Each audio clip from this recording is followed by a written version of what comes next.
अस्सलामुअलैकुम। आप देख रहे हैं इस्लाम की दुनिया, जहां हम लाते हैं वो सच्चाइयाँ जो दिलों को बदल देती हैं।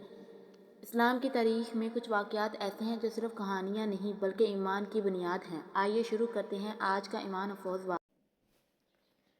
बिस्मिल्लाहिर्रहमानिर्रहीम। मौत और कब्र के वाक़या। वाक़या नंबर 1, आखिरी लम्हे की तौबा।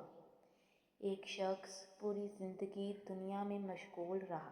नमाज में सुस्ती और गुनाहों में लापरवाही इसकी आदत बन चुकी थी। अचानक वो शदीद बीमार हो गया।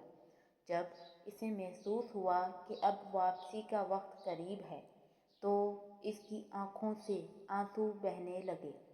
इसने कांपती आवाज़ में कहा, या अल्लाह, मैंने बहुत कोताहियाँ की, मुझे माफ़ कर दे। घर वालों ने देखा कि इसके चेहरे पर अचानक सुकून आ गया। इसके होंठों पर कलमा था और वो इसी हालत में दुनिया से रुखसत हो गया।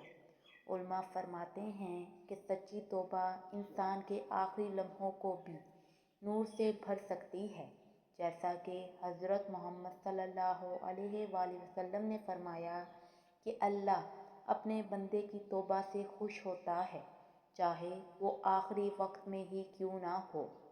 वाक़या नंबर 2, कब्र का पहला सवाल। एक नेक शख्स का इंतकाल हुआ। लोग इसे नेक और नरम दिल जानते थे। जब इसे दफन किया गया तो सब वापस आ गए।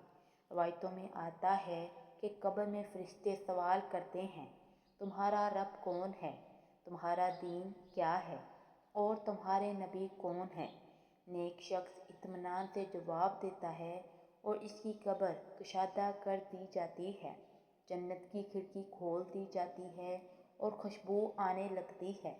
लेकिन जो शख्स दुनिया में गफलत में रहा, इसके लिए यही सवाल मुश्किल हो जाते हैं और कब्र तंग हो जाती है। सबक।